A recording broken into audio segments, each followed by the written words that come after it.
réaction bi nga xamante ne kii di Anne-Marie Gomis moo ko daal dee def ngir rek wane son mécontentement gannaaw bi nga xamante ne nii dañoo amoon invité mu daal dee annulé boobu les invitations sans pour autant mu joxe son kii. merci beaucoup Fatou Bintou réaction bu Anne-Marie Gomis nekk journaliste foofu ci RTS moom aussi mu daal di mer bu baax a baax jëmale ko ci le premier ministre wala sax kii di DG wu port di Waly Diouf Bodian ci invitation bi nga xam ne nii waroon nañ ko amal maanaam ñu soxla kenn ci nga xam ne da liggéeyee port pour ñu amal seen benn émission donc loolu daal diwul antu en direct nag mu daal di interpellé ki nga xam ne nii moom mooy le premier ministre Ousmane Sonko donc loolu aussi man lecture bu ma ci def Fatou Bintou mooy que ne ñu jiite actuellement le gouvernement ak les DG les ministres il faut que aussi ñu accessible gis nga tamit bu fekkee dañ la dénk dara tey munoo daw plateau télévisé yi parce que tamit muy fii muy RTS muy TFM muy feneen ak feneen tey ñoom ñu fay dem c'est pour vraiment mettre en valeur li nga xam ñoom ñoo ngi koy liggéey mais aussi fekkee yaa ngi liggéey ci benn affaire tey li ngay liggéey munoo dem ci dans les plateaux nga défendre ko loolu ça pose problème te gis nañ ne récemment Pape Alé Niang génn na daal di dénoncer nu ni mel di xam ne beaucoup de DG ils sont actuellement inaccessibles te loolu daanaka gis ci jamono président Macky Sall ñu bëri di ko ñaawlu bu ñu ñëwaatee tey en 2025 après l'alternance ñu gisaat lu ñu mel aussi loolu ça pose problème et je pense que ne les DG les ministres ak ñëpp ñi nga xam ne tamit am nañu ndombal tànk il faut que aussi ñu tëji seen buntu dem di wuy ji les invitations gis nañ ne récemment tamit le gouvernement donc ñu bës ñoom en tout cas daal di boycotter certains plateaux loolu aussi je pense que ne c'est pas une bonne idée gis nga dem ci plateau yi c'est pour mettre en valeur li ngay liggéey te li ngay liggéey aussi pour nit ñi xam ko yow yaa koy wone yow yaa koy wax yow yaa koy expliquer dañoo toll ci monde bi nga xam ne nii nous sommes dans la communication te communication aussi dafa am rôle bu am solo bi nga xam ne da koy am ci l'action du gouvernement surtout RTS mais RTS état moo ko moom état moo leen di fay donc bu fekkee RTS dañoo am seen émission tey soxla benn ndaw ci état muy port muy feneen ak feneen mais pour man loolu waru poser problème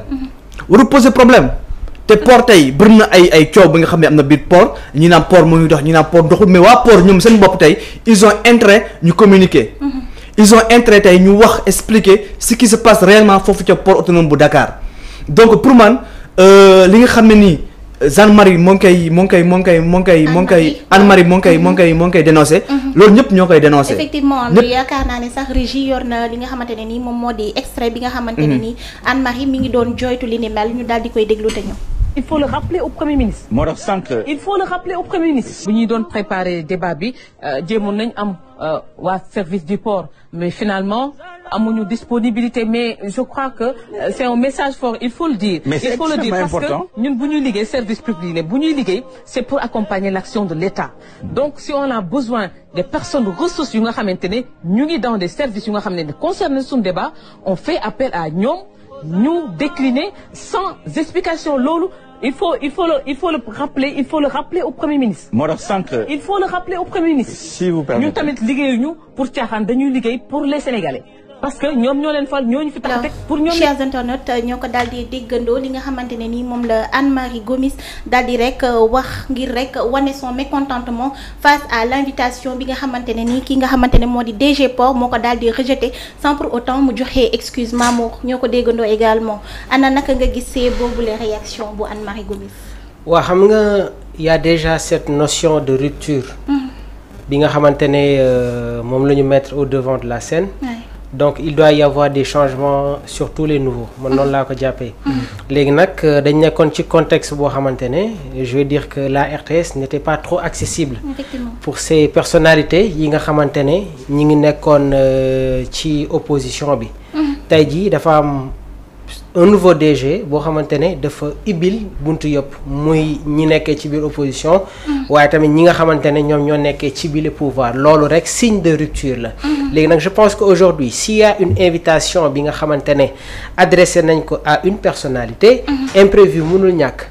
mais il y a toujours ce signe de respect boo xamante ne tamit je pense que moom la ñu war a mettre en avant s'il y a une déclinaison wala imprévu boo xamante ne am na il doit y avoir une notification nga yëgal les journalistes ne leen man bëggoon naa émission bi am pare woon naa pour ñëw mais dernière minute dama am li nga xamante ne moom mooy un contretemps après nag ça se comprend en fait mais tey jii nii nit préparer émission am dem def ay recherche yëgal ko à la communauté sénégalais yi toog di xaar ba au dernier moment tu ne viens pas dans cette invitation, il n'y a pas de notification, ça cause problème. Léegi nag je pense que peut-être qu'il doit y avoir une concertation entre les journalistes ak l'invité principal bi nga xamante ne moom moo waroon teewee ci bile émission. Mais comme je l'ai toujours dit rek dañu nekk ci benn processus de rupture, donc am na leen loo xamante ne il faut que ñu appliquer ko. Encore une fois di saluer tey jii nii voilà la présence et aussi cette prise de responsabilité bi nga xamante ne jóge na sur nos confrères yi nekk fële na la ca RTS. Effectivement donc Abdourahmane ñi ngi gis li nga xamante ne ni moom la réaction bi ba tey ci Anne-Marie Gomis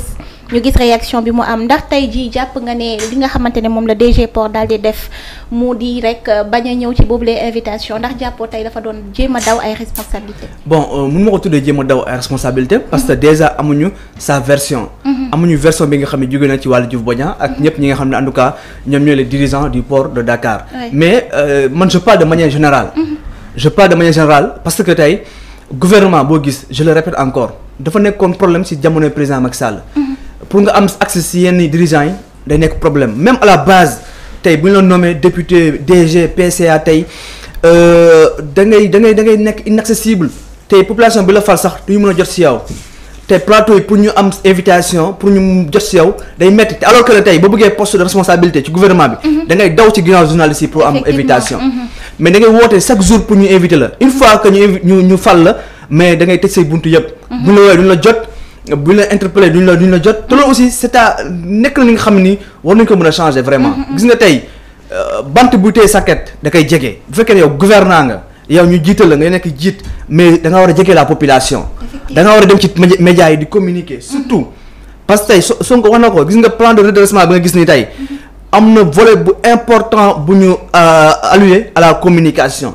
parce que tey lépp lu gouvernement mën a def tey fekkee na amul communication kenn. du ci bàyyi xel. C'est la base. Donc muy Waly Diouf Bodiang muy ñeneen ak ñeneen il faut ñu tijji seen bunt yi. ba ñu accessible mais aussi dem ci plateau yi. di communiquer TFM bu mu nee dafa boycotté wala Ousmane Sonko je veux dire bu mu nee dafa boycotté TFM. ak waa Pastef man dama gën ne je suis pas d'accord. parce que tey TFM quoi qu'on puisse dire am na nit ñu bëri ñu koy seetaan. émission jàkkaarloo tey am na nit ñu bëri ñu koy seetaan tey boo ko boycotté pour man.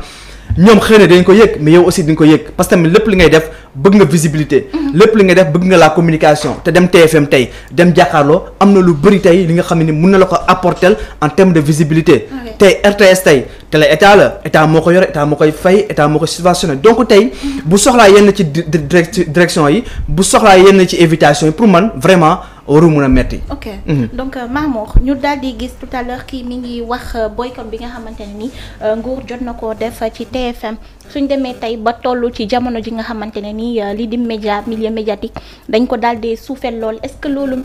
jamono bu baax la pour ñi nga xamante ne ni mooy di gouvernement yi. waaw xam nga déjà il y a ce problème concernant l'assainissement du milieu médiatique. Parce que problème yi ci nekk dafa bëri trop. Effectivement. léegi nag ce qu'il faut savoir aujourd'hui mooy il y a l'impact des réseaux sociaux. mais man li ma gëm mooy xam nga dañu nekk ci benn phase de transition. donc ñi nga xamante ne tey jii ñoom ñooy les gouvernements ñoom ñoo nekk ci régime bi dañu war a am benn temps ñu bàyyi leen ñu dérouler. aujourd'hui peut-être que am na ñu bëri dinañu def des critiques envers l'ancien premier ministre Amadou Ba. mais moom à chaque fois mu yëkkati ay kàddu suy terminer danaan. daanaka sax critiques yi teel na nañ leen bàyyi ñu dawal ba ci kanam xam nga tey jii il y a ce discours politique. Il y a un discours politique il y a un discours de campagne mais il y a la réalité étatique.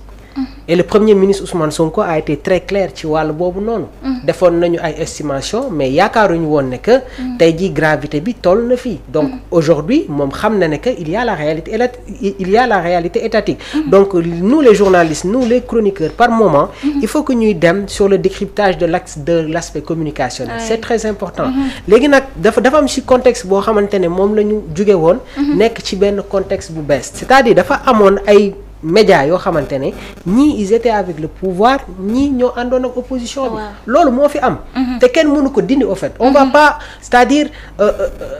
du ñu raay mbir bi. dañ koy wax ni mu demee. tolloon nañu ci moment boo xamante ne la presse était divisée. donc à chaque fois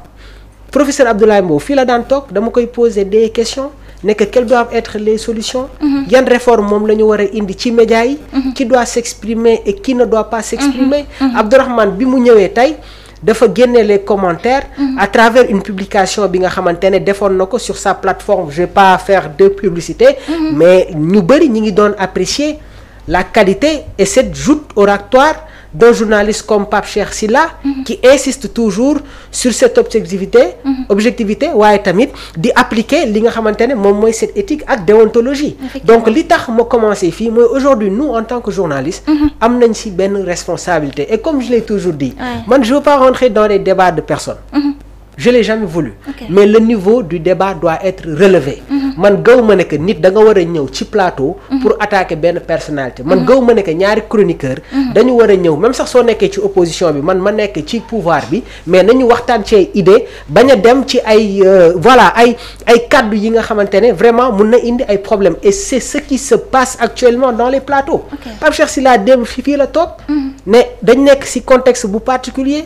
les plateaux sont transformés en tribunaux kan moo war a wax qui doit s'exprimer qui ne doit pas s'exprimer mais aujourd'hui tous les médias ont besoin d'invités de marque que ce soit la RTS que ce soit la TFM ak ñeneen ak yeneen et puis donc, même il y a des journalistes qui prennent parti également non mais loolu laa la wax dañu nekkoon ci benn contexte boo xamante ne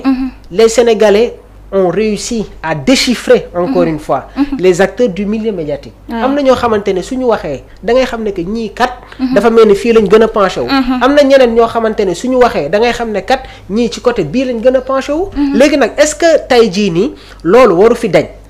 parce que man dama gëm ne que il doit y avoir un nouveau bond sur tous les facteurs gis nga bonne gouvernance du loo xamante ne dafay concerner seulement état bi mais ça touche tous les branches et ce qu'il faut savoir mooy tey jii la presse joue un rôle très important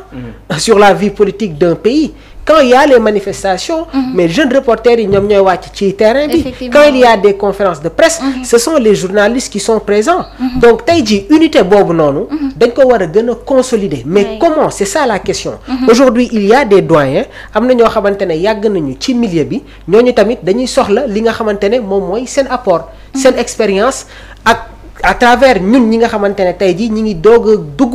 ci milieu média bi donc c'est-à-dire c'est un problème complexe bu ñu jàpp ne que loolu lu yomb la léegi nag dafa am une redevabilité man je ne vais jamais accepter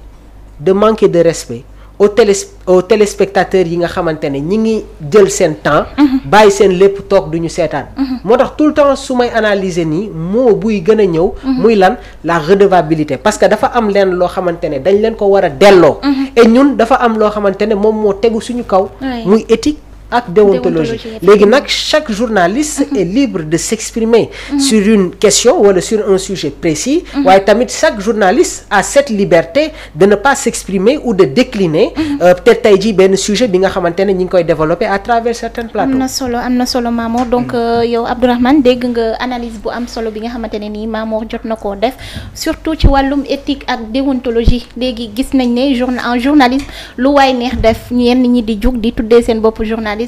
doonuñ ko est-ce que du loolu moo poussé ñi nga xamante ne nii ñoom ñoo bokk peut-être ci gouvernement bi pour ñuy repousser yenn là je suis pas d'accord gis nga métier boo dem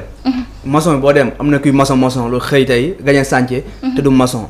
menuisier boo dem aussi am na ay dóorkat y a des brebis galeuses ci métier boo dem effectivement médecin ñaata yoo nga dégg jàpp nañ fi un faux médecin ñaata yoo nga dégg ñu ne jàpp nañ fi un faux c'est pas policier ou gendarme tey comme journalisme bëri na ñi nga xam ne ñu ngi fi di mbubbu ay journalistes alors que ne bu ñu defee nga xam ne ñii kat carrément kan lépp lu ñuy def àndul ak éthique àndul ak déontologie comme ni ko Mamour di waxee loolu am na fépp mais teewul nag y a des journalistes yi nga xam ne ñoo ngi def seen métier correctement y a des journalistes yi nga xam ne tey ñoo ngi respecter li nga xam ne aussi moom mooy les règles du métier parce que tamit lépp lu ñuy def rek si nit ki la d'abord parce que am na loo xam ne nii pour man c'est pas du nekkul si journaliste dara mais ci nit ki la doomu adama bi kiy toog di wax mooy kan ak la ma ko motiver muy wax te fekkente da ngay def journalisme tey nga toog si benn plateau tey di wax mais li ngay wax lépp nga seet si yàlla li ngay wax yëpp nga seet si aussi li nga xam ne aussi moom mooy la vérité mais informer nit ñi juste et vrai pour man du am problème mais fekkee ne yaa ngi def journalisme wala yaa ngi taal sa micro ak sa caméra di leb bor wala di fay bor comme ni ko waxee xaalis rek tey mais da ngay nekk dans si erreur ngay nekk donc li nga xamante ne moom ngay def mais da nga koy def parce que tey da nga koy def parce que tu fais du journalisme da nga koy def parce que xooloo ci ku loo ci bëgg ak ku la ci bañ xooloo ci ku la ci neex akula ci jéppi mais da nga koy def parce que da nga koy def sa akulaay taala. loolu mooy journalisme. mais bon bëri na lu ñuy gis actuellement seen plateau yi vraiment ça pose problème. te aussi Mamour mu ngi koy évoqué wax nañ ko fi sànq wax nañ ko fi fan yi at yi ñu wees wala mois yi passé moom mooy assainir milieu de la presse. loolu aussi xëy na ministre bi yore wàllu woowule daal dina si def ay jéego. pour xool les médias reconnus